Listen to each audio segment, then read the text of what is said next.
C'est l'heure de votre journal sur Radio Nord présenté par Maël Manomba. Radio Nord, il est 16h. Assalamu alaikum auditeurs de Radio Nour, léger souci technique, voilà nous y sommes. Bon confort d'écoute sur la radio au service du développement.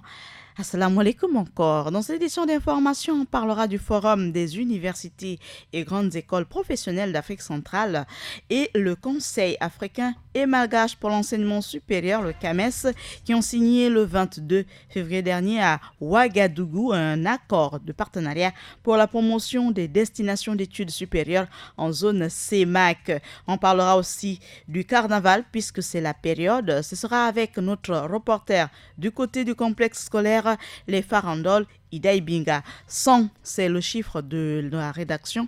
Il est en millions de nos francs. Et on fera un tour du monde de l'actualité à l'international avec Ida Ibinga sous la mise en onde d'Axel Kumba.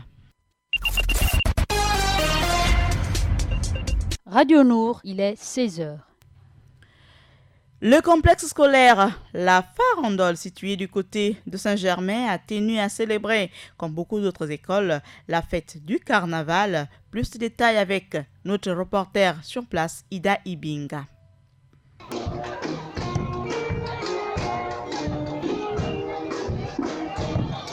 Oui, c'est bien, c'est une belle fête d'habitude. Nous sommes déjà habitués de participer. On mange, on se déguise. On fête, on mange, tout. Après, chacun rentre chez ça. Voilà, c'était les enfants de la farandole, le micro d'Ida Ibinga. Et nous lui disons merci pour cet élément sonore. Acteurs institutionnels et non institutionnels se sont réunis à Libreville pour l'atelier national de restitution du projet d'appui au dialogue démocratique, le PAD, financé par l'Union européenne, organisé par le Centre européen d'appui électoral. Il favorise le dialogue entre les différentes parties prenantes au processus démocratique au Gabon.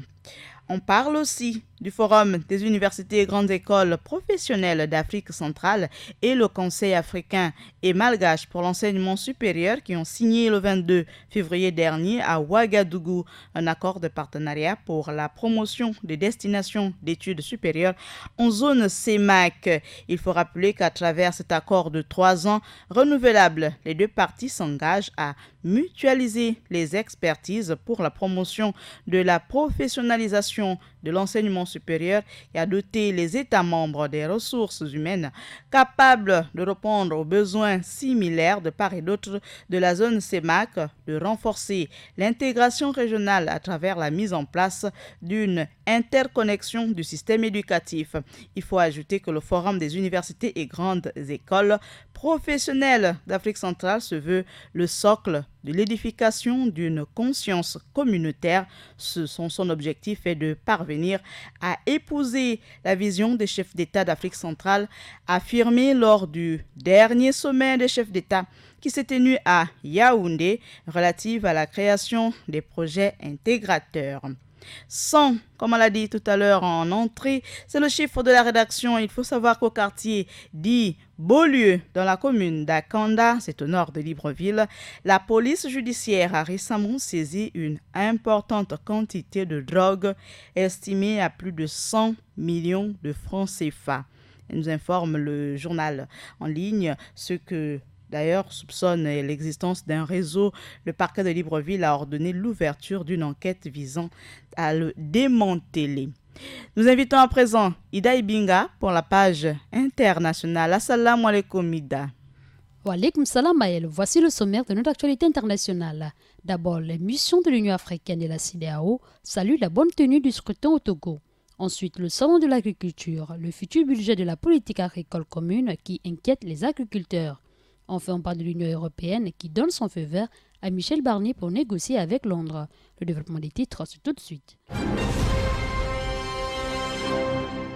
On déroule d'actualité internationale en Afrique pour parler des missions de l'Union africaine et la CEDEAO qui saluent la bonne tenue du scrutin au Togo. Notons que la CENI a annoncé dans la nuit de dimanche à lundi dernier la victoire de Fornier Simbe à la présidentielle de samedi dernier. Les missions d'observation de l'Union africaine et de la CEDEAO avaient été accréditées pour observer le scrutin. Elles ont présenté leurs conclusions le lundi 24 février dernier, rappelant tout de même que la délégation de la CEDEAO a estimé lundi en après-midi que le processus électoral ayant conduit au scrutin du 22 février dernier s'était déroulé sans incident majeur. Un processus qui s'est déroulé dans la paix et conformément à la loi électorale, a déclaré Francis Ebeanzine, commissaire aux affaires politiques de la CEDEAO, qui participait à cette mission menée par l'ancien président sierra-léonais Ernest Bai Koroma. Cette institution a déployé 79 observateurs dans les 5 régions du pays, et ce pour observer un scrutin qui se déroulait dans plus de 9300 bureaux de vote, un bilan dont s'est aussitôt félicité de son côté le peuple, le gouvernement, les acteurs politiques et l'ensemble des parties prenantes pour la bonne tenue du scrutin. L'actualité, c'est aussi en Europe le salon de l'agriculture. Le futur budget de la politique agricole commune inquiète les agriculteurs. Le 57e salon international de l'agriculture bat son plein à Paris jusqu'au 1er mars prochain.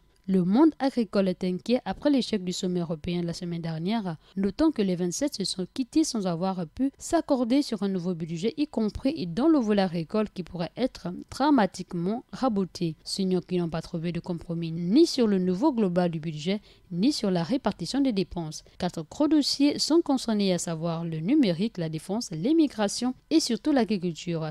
Ce qu'on appelle la politique agricole commune. L'idée du Conseil européen est de baisser son enveloppe de 14% à 329 milliards d'euros pour les 7 prochaines années.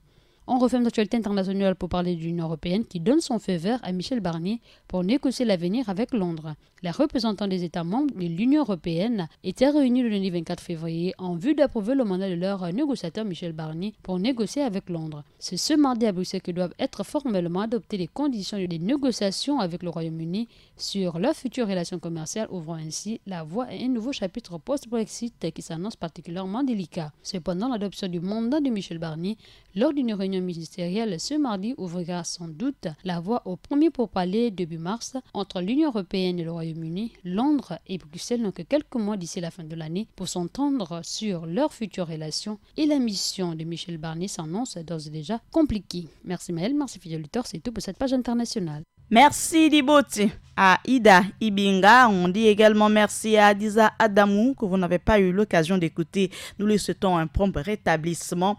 Bon confort d'écoute à tous nos auditeurs. Merci Axel Kumba pour vous avoir assuré la mise en onde de cette édition d'information que vous pouvez retrouver sur Radio Nour à 16h, à 20h, à 23h et bien sûr à 8h chaque jour. Inch'Allah. Assalamu alaikum.